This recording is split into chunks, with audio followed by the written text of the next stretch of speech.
자, 이게 10문제가 다 여기서 나왔습니다. 10문제 다 여기서 나왔고요. 6문제는 여기 있어요. 그만큼 이제 중요도가 높다는 거죠. 아무튼 그 외공불비와 이제 요것도 할 건데, 일단 얘가 이제 분량은 적어요. 굉장히 적습니다. 직접적 개입, 간접적 개입, 요 구별인데, 직접 개입한다는 거는 일단 수요자, 공급자 역할을 하는 그런 방법이 있어요. 시장이라는 데 개입한다는 거는 시장을 그릴 때 이렇게 그리거든요. 시장 그린 거예요, 지금 이게.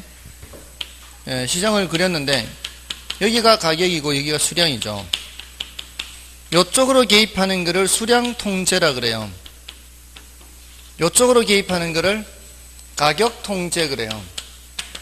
그러니까 수량 통제든 가격 통제든 시장에 직접 개입하는 거예요. 그런데 우리 시험에서는 지금까지는 수량 통제만 출제가 됐어요. 그게 바로 이 직접 개입 중에 이 말이에요. 직접 개입 중에. 이거는 간접 개입이고요. 직접 개입도 나누어지긴 나누어진다고요. 하나는 수량 통제가 있고 하나는 가격 통제가 있는데, 지금까지 얘는 출제가 안 되고 얘만 출제됐다고요. 수요 공급자 역할을 하는 거. 그러니까 사는 역할을 하는 거는 토지은행제도 있죠. 저 왼쪽에. 아까 토지은행제도 썼잖아요. 이 토지비축제도예요. 비축. 비축은 나중을 위해서 미리 준비하는 게 비축이죠. 사는 겁니다. 정부가 시장에서 사는 거예요. 또 사는 역할을 하는 거 이제 산다기보다 뭐 강제로 취득하는 거죠. 수용이죠. 그 파는 사람의 의사와 관계없이 수용하는 거. 또 공급하는 거 뭐 있어요? 공공임대주택 공급 있죠. 또는 보금자리주택 공급, 이렇게 정부가 공급하는 거죠. 또는 공영개발 있죠. 택지 공영개발. 택지 공영개발하는 거. 지금 여기 세종시 택지 공영개발 많았단 말이죠. 이런 거 이제 정부가 수요자 역할, 공급자 역할을 하는 거예요. 근데 이제 가격 통제는 저기 이 주택 정책에서 나오는 분양가 규제, 임대료 규제 있죠. 임대료 규제나 분양가 규제. 자, 이런 것들. 이런 것들이 바로 가격 통제가 되겠습니다. 근데 이제 질문을 잘 보시고요. 수요 공급자 역할을 하는 이런 말이 나오면 뭐예요? 수량 통제가 되는 수요 공급자 역할을 하는. 그렇게 지금까지 출제됐다 이 말이에요. 근데 이제 간접 개입은 이쪽으로도 정부가 직접 개입을 하지는 않아요. 가격을 규제한다거나 수량을 조절한다거나 이렇게 하지는 않는데, 기본적으로 시장의 틀을 유지해요. 시장의 틀 유지. 시장의 틀을 유지한다는 얘기는 수요 공급 자체는 누가 하도록 한다는 얘기예요. 시장에서, 민간에서. 근데 이제 정부는 뭐 돈을 보태주거나 세금을 깎아주거나 이런 것들이에요. 그런 식으로 개입하는 거예요. 그러니까 뭔가를 보조해주거나 또는 행정상 지원을 해주거나 또는 세금을 깎아주거나 조세를 부과하거나 또는 감면을 하거나 부담금을 부과하거나 이런 것들이죠. 이런 것들은 정부가 직접 사거나 팔거나 하는 건 아니잖아요. 그죠? 이것만 조심하시면 되죠. 임대료 규제, 분양가 규제는 여러 가지 규제 중에서도 직접 개입에 들어간다는 거죠. 근데 이제 토지이용 규제는 한 번도 여기서 등장하지는 않았어요. 지역지구제가 출제가 되더라도 토지정책으로 등장한 것이고, 이게 수단으로 등장하지는 않았습니다. 지역지구제라든가 또는 각종 건축규제 같은 거 있죠. 그리고 각종 계획규제 같은 게 있어요. 이런 것들입니다. 자, 이렇게 해서 여기서는 전부 다 이게 6문제가 이거예요. 이거 6문제 이거 구별 요렇게 가격 통제 말고 요렇게 여기에서 이제 구별하는 게 6문제가 출제가 된 거예요. 그렇죠? 이제 이쪽으로 10문제 출제된 시장 실패로 넘어가야죠.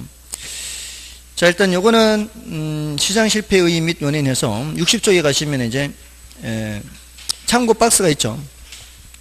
참고 박스는 이제 지역 간 형평성, 세대 간 형평성 이런 말도 있고요. 요거는 이제 어디서 다시 나오는가 하면은 지역 지구제에서 다시 나와요. 지역 간 형평성, 세대 간 형평성. 지역 간 형평성이라는 거는 이 지역과 저 지역 간의 형평성을 말하는 거죠. 요거는 지역 지구제를 시행하는 과정에서 나타날 수가 있어요. 이 지역 지구제라는 게 어디는 개발을 허용하고 어디는 개발을 허용하지 않는 거죠. 개발을 허용하는 곳과 허용하지 않는 곳, 이렇게 이제 구분되어 있단 말이에요. 그러면 개발을 허용하지 않는 곳은 권리상 침해를 주는 거나 다름없기 때문에 형평성 문제가 나타나는 거예요. 그죠? 그게 지역 간 형평성 문제예요. 근데 이렇게 어디는 개발하고 어디는 개발하지 못하게 하고 이렇게 하는 게 효율적으로 토지를 이용하는 거 아닌가요? 토지를 효율적으로 이용하기 위해서는 어디는 개발을 하도록 허용해야 되겠지만 어디는 개발을 못하게 규제를 해야 되죠. 다 개발할 수는 없잖아요. 그래야 그게 효율적으로 개발하는 거죠. 녹지 공간도 없이 막 개발을 해버리면은 실공간이 없잖아요. 그런 식으로 해야 효율적으로 이용하는 거예요. 효율적으로 이용한다는 거는. 그러니까 효율성과 형평성은 좀 상충하는 그런 관계에 있는 거예요. 효율적으로 이용하는 과정에서 누구는 개발이 제한되고 누구는 개발이 가능하고 이렇게. 자, 그런데 효율적으로 이용한다는 것은 다음 세대가 쓸 수 있는 자원의 여지가 많다는 얘기죠. 지금 세대가 효율적으로 자원을 사용을 해야 다음 세대가 쓸 수 있는 여지가 많습니다. 그렇게 따지면 세대 간 형평성은 개선될 수가 있어요. 지역 간 형평성을 해치지만 뭐는 개선될 수 있다?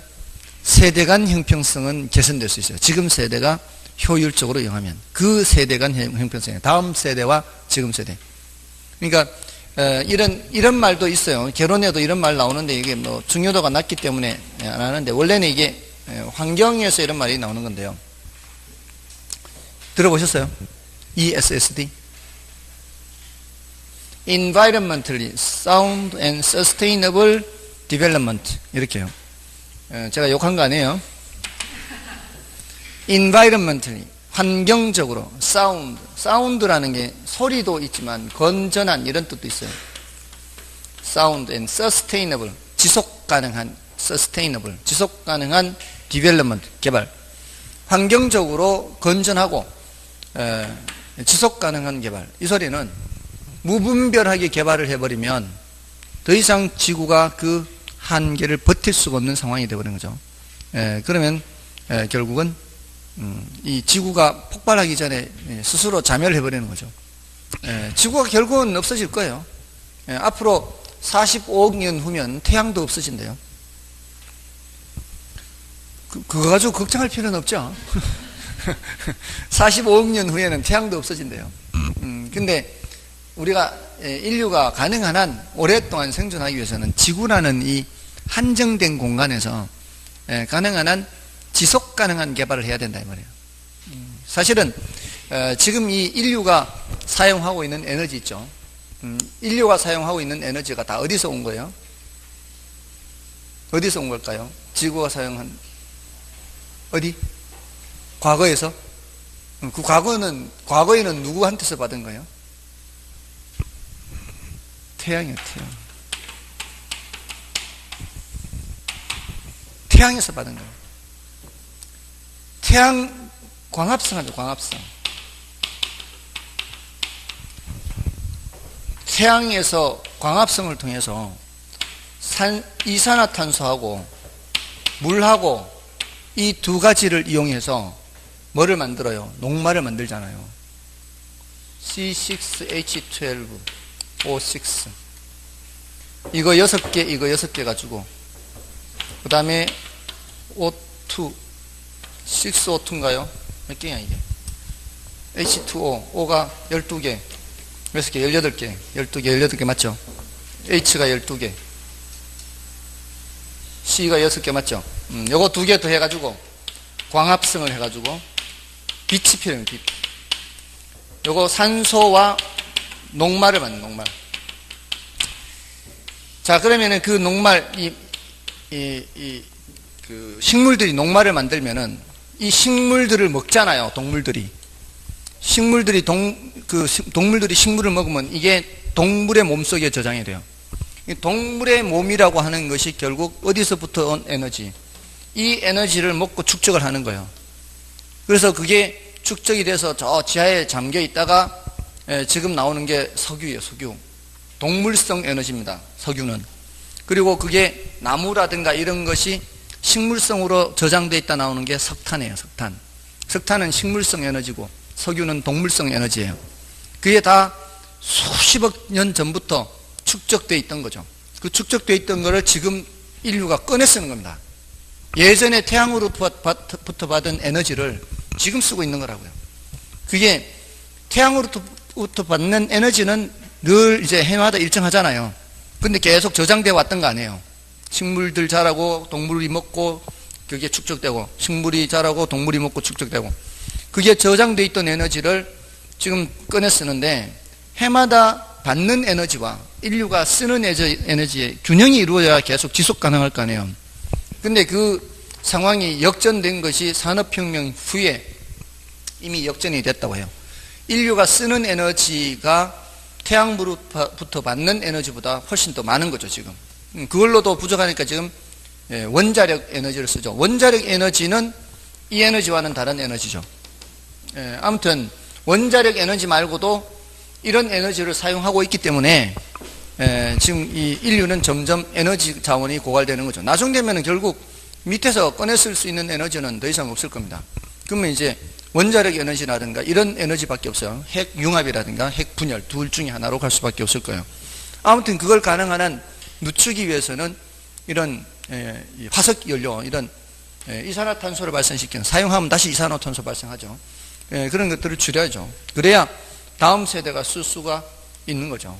아무튼 현 세대는 다음 세대를 위해서 가능한 한 효율적으로 자원을 이용할 필요가 있어요. 이 세대 간 형평성인 거죠. 아무튼 그런 거고요.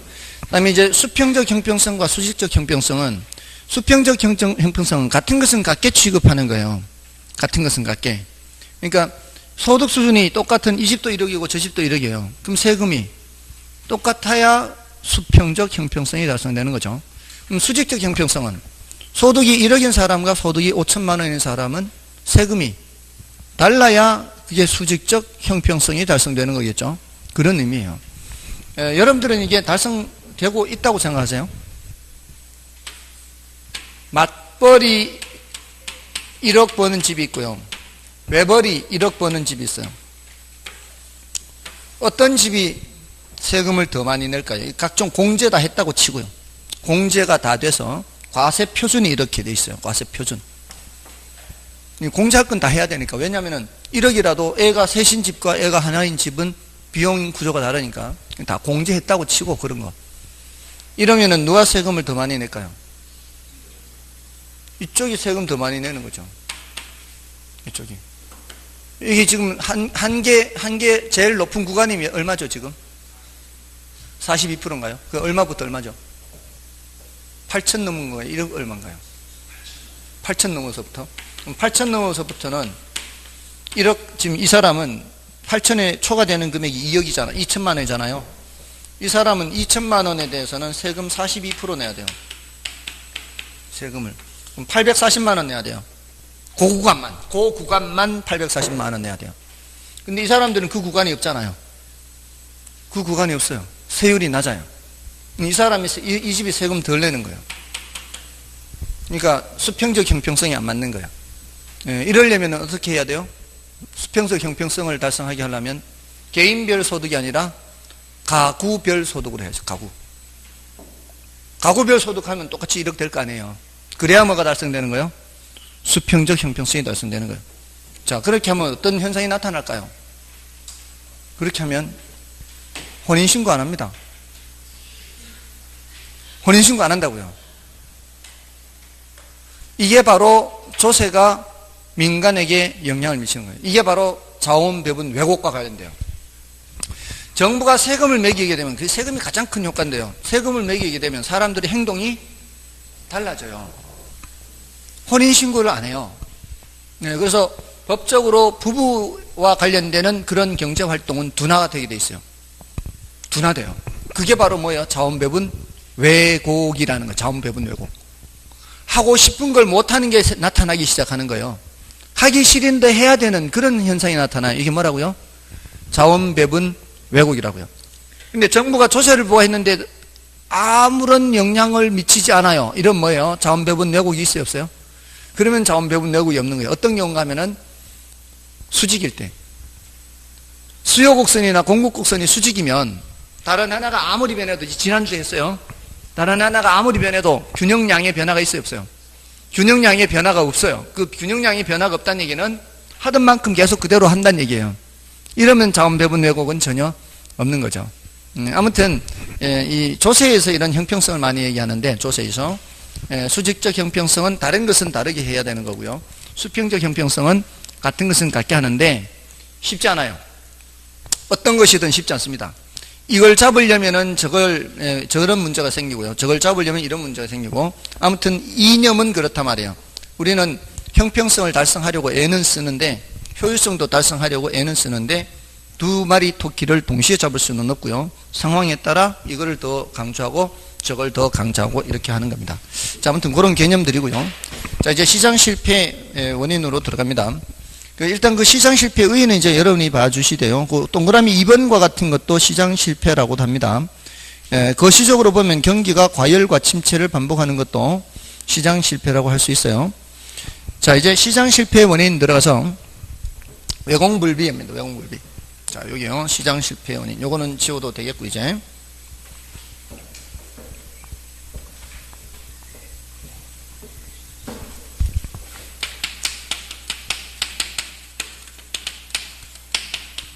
이 시장 실패 원인에서 이제 외공불비.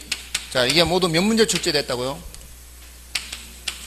이게 총 10년 동안 10문제 출제됐는데, 외부 효과에서만 5문제 출제됐어요. 여기서만. 반이 여기서 반. 그만큼 이게 중요하다는 얘기죠. 그 다음에 공공재, 불안전 시장, 비대칭 정보.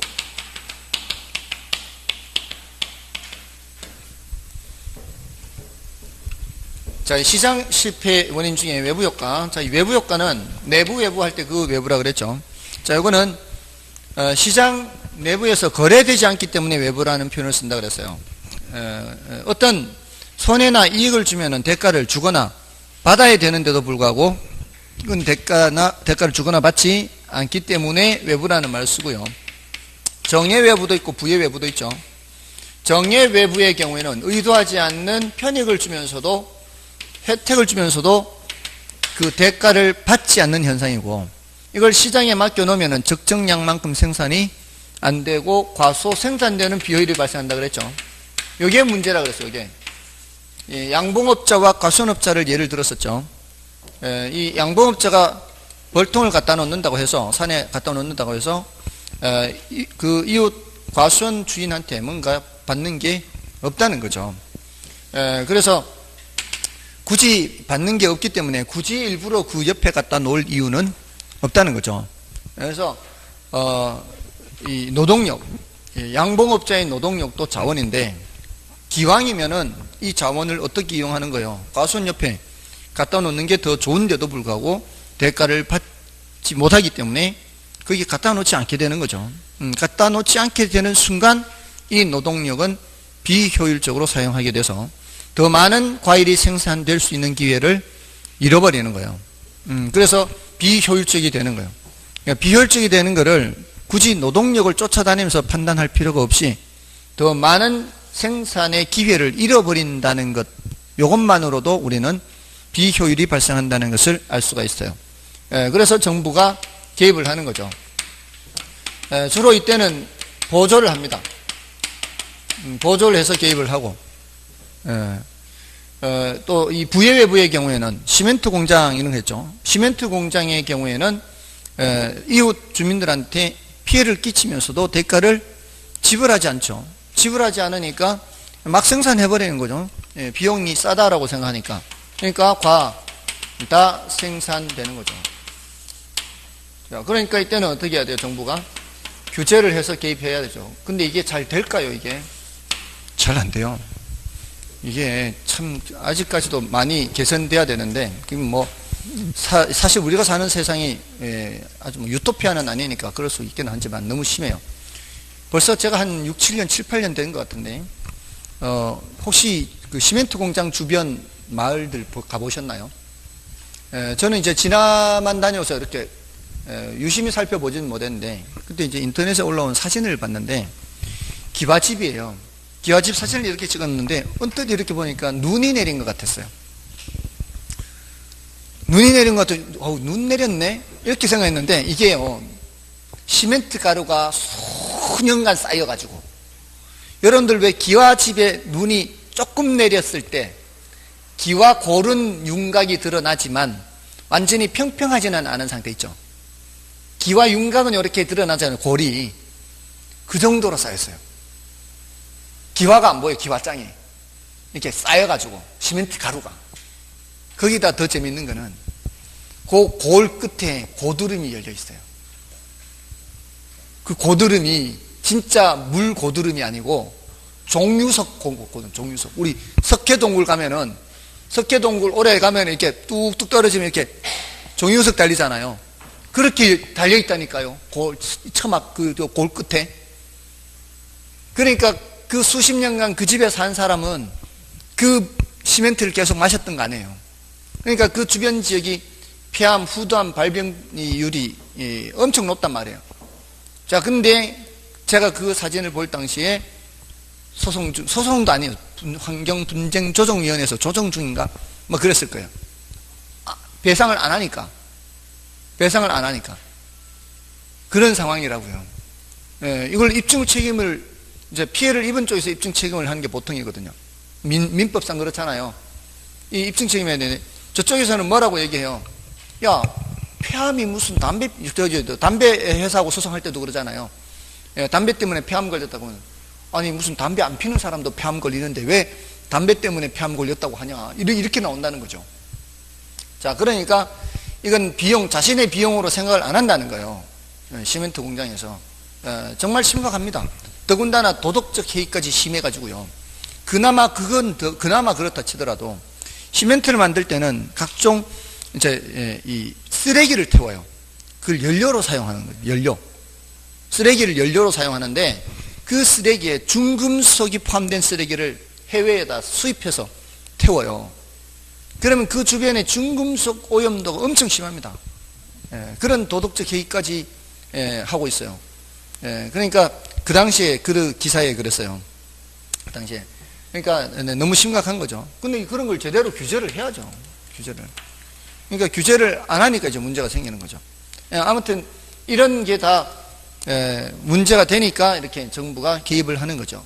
근데 정부가 개입한다고 해서 반드시 개선되는 것은 아니고, 뭐가 나타날 수 있어요? 정부 실패가 나타날 수 있어요. 정부의 개입이 이걸 개선시키지 못하거나 오히려 또 악화시킬 수도 있어요. 정부의 개입이 사회적 후생 손실을 불러일으킬 수 있어요. 여기서 사회적 후생, 이런 표현이 어렵죠. 후생이라는 게 효용, 만족도 이런 거예요. 정부가 개입해서 효율성이 떨어지는 거예요. 효율성. 또는 자원 배분 왜곡이에요. 다 같은 의미예요, 이게. 이거를 정부 실패라 그래요. 정부의 개입이 이렇게 될 수도 있어요. 될 수도 있지만, 그래도 이러한 시장 실패 현상을 수정하기 위해서 누가 개입한다? 정부가 개입해요. 요거 보고 이제 시장 실패라는 걸 우리는 알 수가 있는 거예요. 그 다음에 이제 공공재의 경우에는 비배제성이라는 거 하고 비경합성이 있다 그랬죠. 특히 이제 비배제성 때문에 무임승차 문제에 나타난다 그랬죠. 자, 이 공공재의 대표적인 걸 제가 그 등대를 많이 예를 드는데, 사실 뭐 등대에만 있는 건 아니죠. 도로 같은 것도 공공재고, 국방 서비스, 치안 서비스 이런 것도 다 공공재인데 이 등대를 예를 드는 이유가 이 등대가 순수 공공재에 속해요. 순수 공공재. 공공재도 그 정도가 달라요. 예를 들어 도로를 하더라도 고속도로는 어떻습니까? 고속도로는 통행요금 안 내면은 이용 못하게 차단할 수가 있잖아요. 그러니까 모든 공공재가 다 똑같은 정도가 아니거든요. 근데 이 등대가 대표적인 거죠. 비배제성. 요금을 안 내도 못 보게 할 수 있는 방법이 없어요. 그죠? 근데 사적 재화는 그렇지 않아요. 사적 재화는 돈 안 내면은 이용 못하게 하면 돼요. 그런 특징이 있습니다. 그래서 무임승차 문제가 나타나니까 시장에 맡겨놓으면은 적정량만큼 생산이 안 돼요. 그러니까 이건 정부가 직접 생산해야 돼요. 그 다음에 비경합성, 이거는 난이도는 높고 중요도는 낮아요. 우리 시험에서 이게 등장할 때 뭐로 등장했는가 하면은 소비에서의 규모의 경제.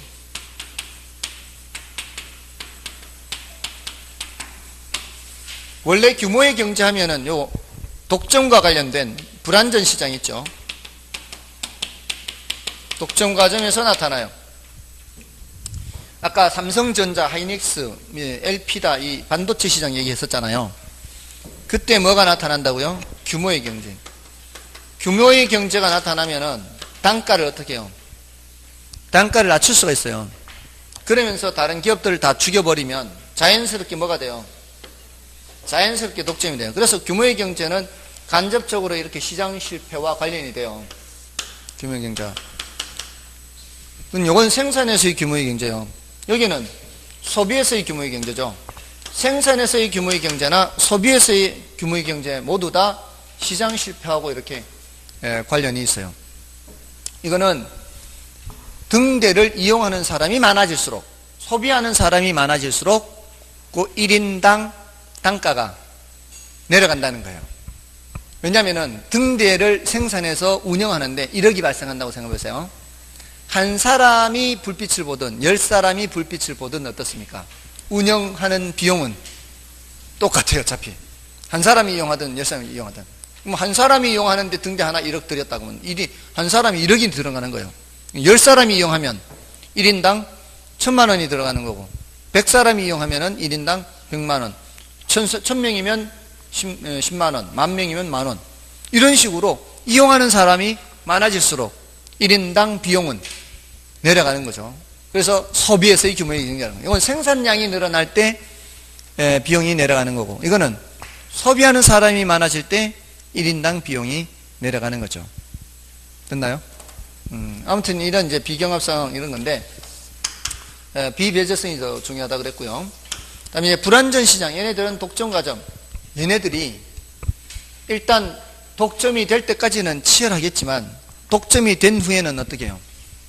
독점이 된 후에는 가격을 올립니다. 그러면서 생산량을 줄여요. 생산량을 줄이지 않고 가격을 올릴 수 있는 방법 없습니다. 생산량이 줄어들어야 가격이 올라가요. 철칙이에요. 그러니까 원래 양파 산지에서 양파 어떻게 한다고요? 다 갈아엎는다고요. 다 양파 갈아엎어요. 그렇게 없애지 않으면 안 떨어져요, 가격이. 1950년대에 주기적인 파동 때문에 거미집 모형이 나왔다 그랬죠. 거미집 모형이, 그 돼지파동, 옥수수파동. 그때 어떻게 했는가 하면은 미국에서 너무 많이 생산됐을 때는요, 수매를 해가지고 바다에 빠뜨렸어요. 바다에 빠뜨렸어요. 그 멀쩡한 거를. 바다에 빠뜨려야 가격이 올라간다고요.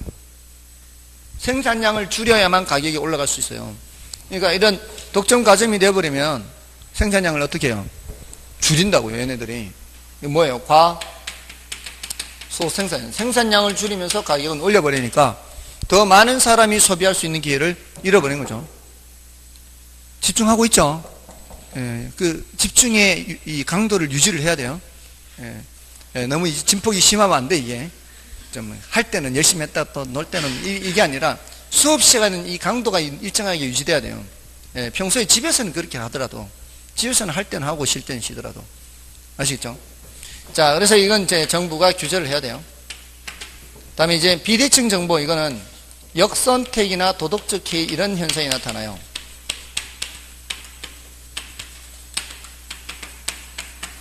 역선택이나 도덕적 이런 현상이 나타나서 이것도 이제 자원 배분이 비효율적이 되는 원인이 되는 겁니다. 보통 이제 역선택이라고 할 때 이게 좋은 의미예요, 나쁜 의미예요?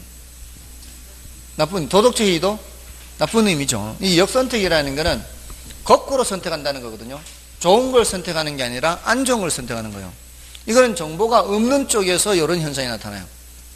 정보가 없으니까 이런 현상이 나타나는 거고요. 이거는 정보가 있는 쪽에서 이렇게 행동을 해요. 이런 행동을, 도덕적 해이, 이런 행동을 합니다. 정보를 갖고 있는 쪽에서 여러 군데서 많이 나타나요. 우리 그 휘발유 시장에서도 그래요. 기름, 자동차.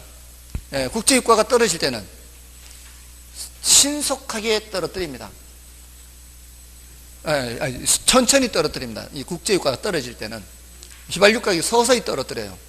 국제유가가 올라갈 때는 바로 올려버리죠. 그러니까 이게 마진폭이 커지는 거예요. 이게 떨어질 때 서서히 떨어뜨리니까 마진폭이 이렇게 되는, 이렇게 마진폭이 크죠. 얘는 이렇게 떨어지는데 얘는 이렇게 올라가니까 이렇게 이 마진폭이 크죠.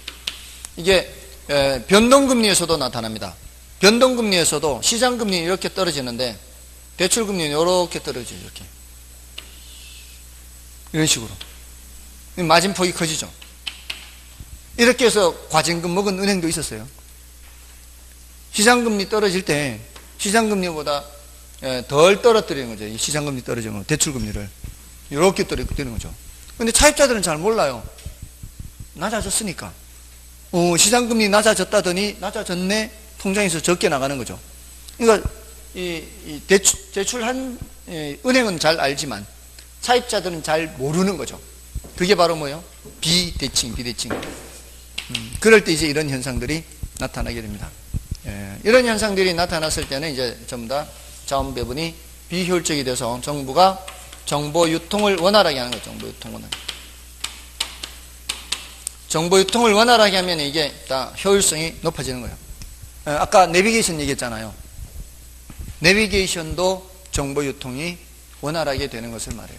그러니까 막힌 곳, 막히지 않는 곳, 이것을 다 알려주잖아요. 그리고 또 뭐가 있죠? 부동산 거래 신고제도 있죠.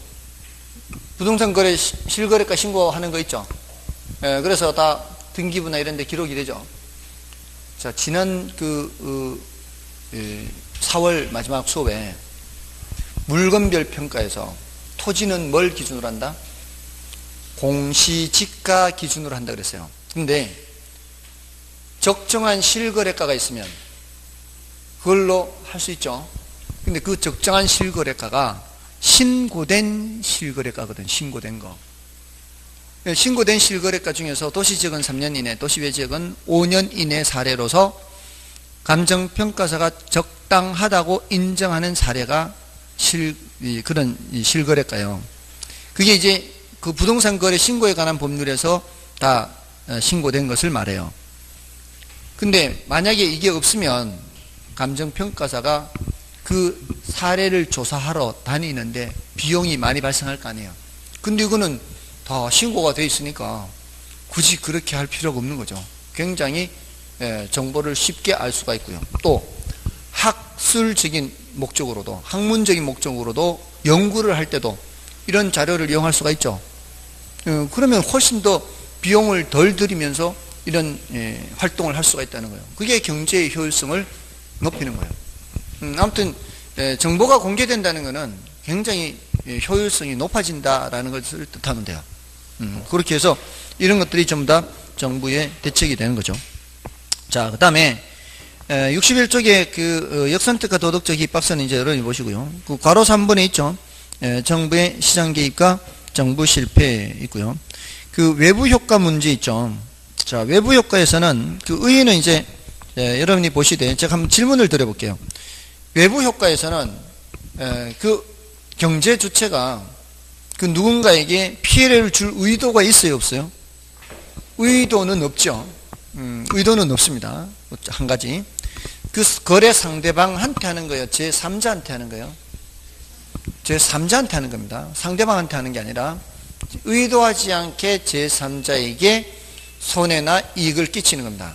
그러면서도 대가를 주거나 받지 않는 현상, 여기 이제 외부 효과예요. 자, 근데 그 중에 정예외부 효과는 의도하지 않는 편익을 주면서 대가를 받지 않는 것이고, 부예외부 효과는 의도하지 않는 손해를 끼치면서 대가를 지불하지 않는 것을 부예외부 효과, 이렇게 하죠.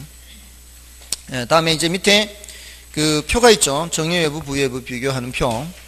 자, 표에서는 그 첫 번째 항목, 두 번째 항목은 설명이 됐어요. 세 번째, 핀핀인비를 보시면 되죠. 핀핀은 개발 유치원상에서 내 집 앞들로 와주세요, 이런 뜻이요. 내 집 앞들로 와주세요. 근데 님비라는 현상은 개발 기피선 not in my backyard요. N자가 not이에요. not. N이 not입니다. 그 다음에 핀피할 때 P는 please, 와주세요, 이런 뜻이란 말이에요. 그 다음에 자, 거기 비용과 편익이 이렇게 나눠져 있잖아요. 이걸 동시에 다 외우려고 하지 마시고 대체로 생산 과정에서는 비용 측면에서 많이 얘기하고요. 소비 측면에서는 편익 측면에서 생각하면 돼요. 생산 과정에서는 비용. 그러니까 아까 시멘트 공장 있죠. 자, 시멘트 공장이 자신이 느끼는 비용하고 우리 사회 전체가 느끼는 비용, 어떤 게 더 커요? 사회적 비용이 더 크죠. 왜냐하면 공장 입장에서는 이웃 주민들이 건강을 해쳐서 의료비가 얼마나 발생하는지 자기가 비용 부담해야 안 해요? 안 하잖아요. 그러니까 사적 비용이 얼마 되지 않아요. 근데 시멘트 한 부대 생산하기 위해서 발생하는 우리 사회가 지불해야 되는 비용은 거기에서 끝나는 게 아니라 말이죠. 그 이웃 주민들의 뭐도 발생한다고 봐야 돼요. 의료비도 발생한다고 봐야잖아요. 시멘트 생산하는 과정에서. 그러니까 시멘트 생산의 사회비용, 이렇게 되는 거예요. 시멘트 생산의 사회비용은 시멘트 생산의 사적 비용보다는 크다, 이 말이에요. 아시겠죠? 됐나요? 이게 이제 부예외부에서 생각하면 되고요. 부예외부에서 뭐가 더 크다? 사회적 비용이 더 커요.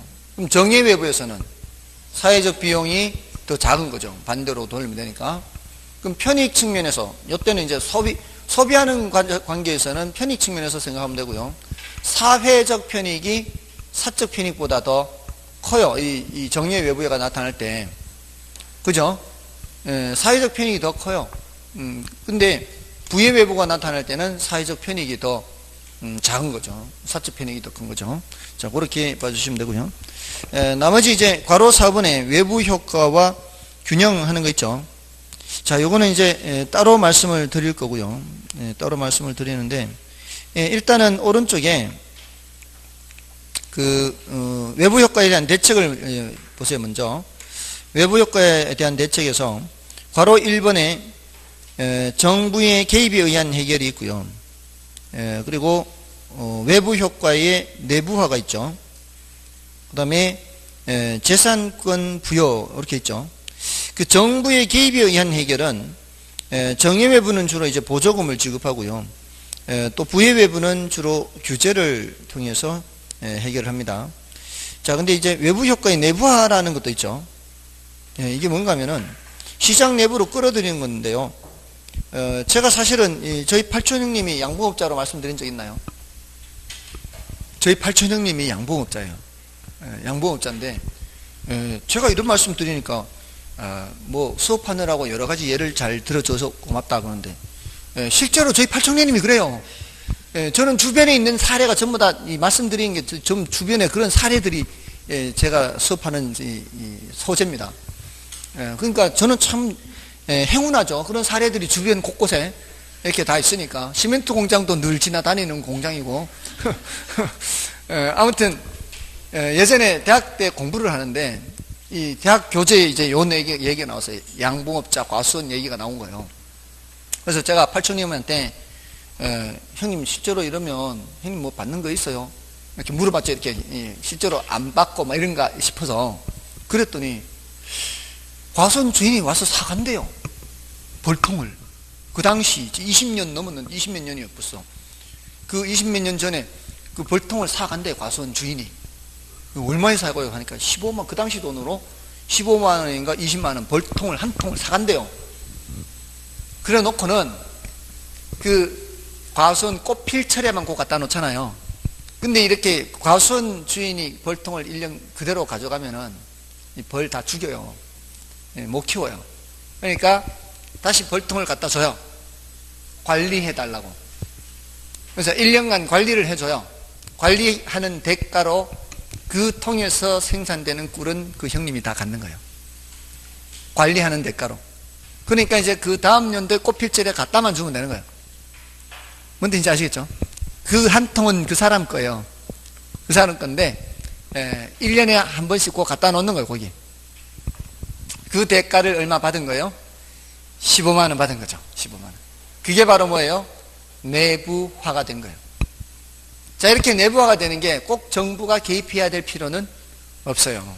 그러니까 외부 효과라는 것을 해결할 때 반드시 정부가 개입해야 되는 것은 아니라는 거죠. 그와 마찬가지로 재산권 부여도 그런 얘기예요. 재산권 부여. 코즈 정리라고 돼 있죠.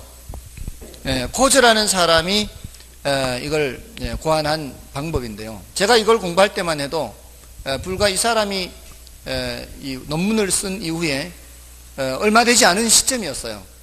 논문을 쓴 이후에 얼마 되지 않은 시점이었는데 지금은 이 사람의 생각대로 실제로 거래가 되고 있어요. 지금 공장이 이렇게 있으면 공장 주변에 이웃 주민들이 있죠. 공장에서 오염물질을 이제 분진을 날려버리면 여기 피해를 입잖아요. 그러니까 어떻게 해요? 이 공장이나 이웃 주민들한테 오염물질 배출권이라는 권리를 주는 거죠.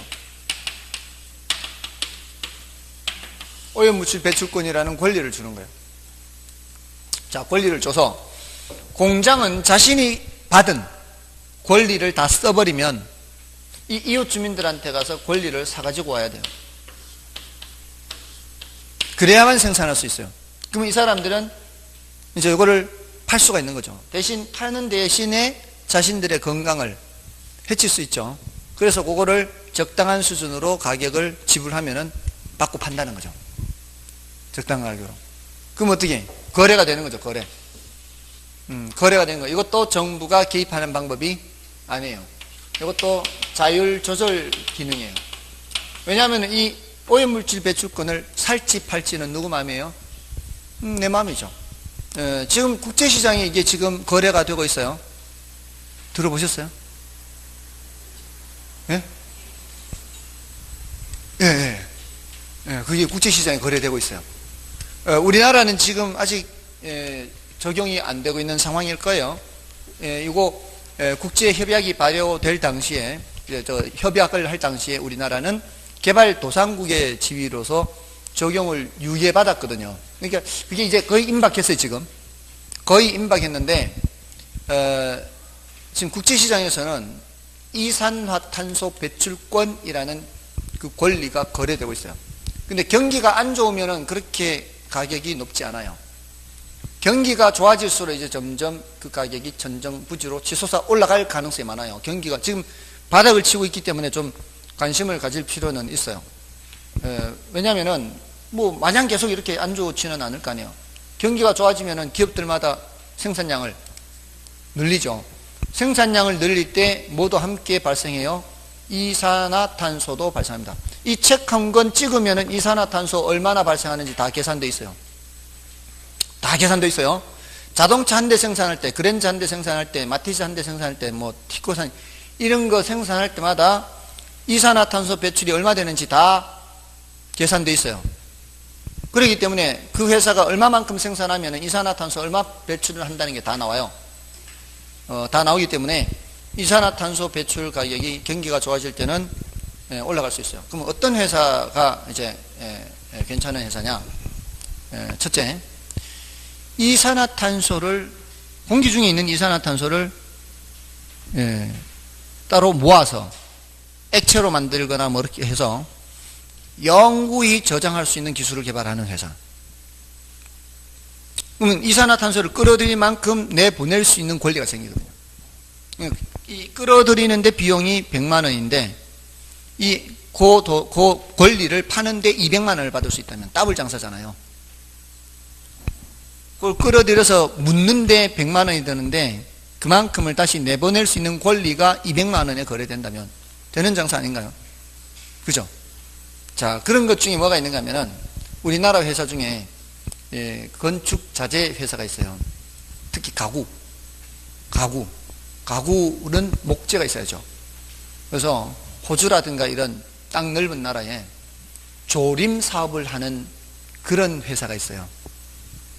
제가 아까 이거 썼잖아요. 이거 산소하고 이산화탄소하고 6C2하고 6H2O 물과 산소를 이용해서 광합성을 통해서 녹말과 물 만든다 그랬잖아요. 산소 만든다 그래서 산소 6O2 녹말 이런 과정에서 뭐를 끌어당겨요? 이산화탄소를 끌어당기잖아요. 이산화탄소를 끌어당기는 만큼 이산화탄소를 내보낼 수 있는 권리가 생기는 거예요. 넓은 면적의 조림을 하면은 그만큼 이산화탄소를 끌어당기기 때문에 그 회사는 자동으로 뭐를 갖게 돼요? 이산화탄소 배출권을 자동으로 가져요. 그런 회사가 있어요. 우리나라에. 조림하면은. 그럼 그거를 팔 수가 있는 거예요. 팔 수가 있어요. 그런 회사도 있어요. 아무튼 관심을 많이 가졌었는데 그것도 벌써 한 더블 됐더라고. 예전에 관심 가질 때부터 주가가 벌써 한 2배는 올랐어요. 근데 그것도 안 샀어요. 아무튼 산 거는 떨어지고 아무튼 이것도 자율 조절 기능이에요. 고주 정리. 됐나요? 자, 그렇게 해서 자, 외부 효과에 대한 대책까지 했는데 이 정부가 반드시 개입해야 되는 것은 아니라는 거예요. 자, 그 다음에 그것만 하고 좀 쉴까요? 외부 효과의 시장 균형이 있는데 지금 그래프가 5가지가 있죠. 지금 62쪽에 2가지와 63쪽에 3가지가 있는데 그 중에 맨 마지막에 있는 그래프 말고는 다 출제가 됐어요. 4가지는 출제가 됐어요. 그러니까 맨 마지막에 있는 거는 그거는 출제가 안 됐는데 그게 이제 그래프로 출제가 된 게 아니고요. 그거를 이제 문장으로 예를 들어서 생태공원이 조성되면 인근 지역의 수요 곡선이 좌측으로 이동한다. 이렇게 틀린 질문을 한단 말이에요. 그렇게 어렵게 나온 건 아니에요. 그래서 예를 들어 생태공원이 조성되거나 근린공원이 조성될 때 인근 주택시장은 어떻게 해요? 수요가 이렇게 나왔다. 이걸 이제 말로 했다. 말로. 문장으로. 이걸 좌측으로 이동 이렇게 틀린 지문이다 이 말이에요. 됐나요? 수요가 증가한다. 또는 시멘트 공장 건설 시 인근 주택 시장은 수요 곡선이 어느 쪽? 왼쪽. 이런 식으로 이제 이걸 그래프로 출제를 한 게 아니라 그러니까 문장으로 출제했다. 문장으로. 그 문장으로 했을 때 그걸 알아차릴 수가 있으면 되는 거고요. 또 이것도 출제를 했어요. 이런 시멘트 공장을 규제할 때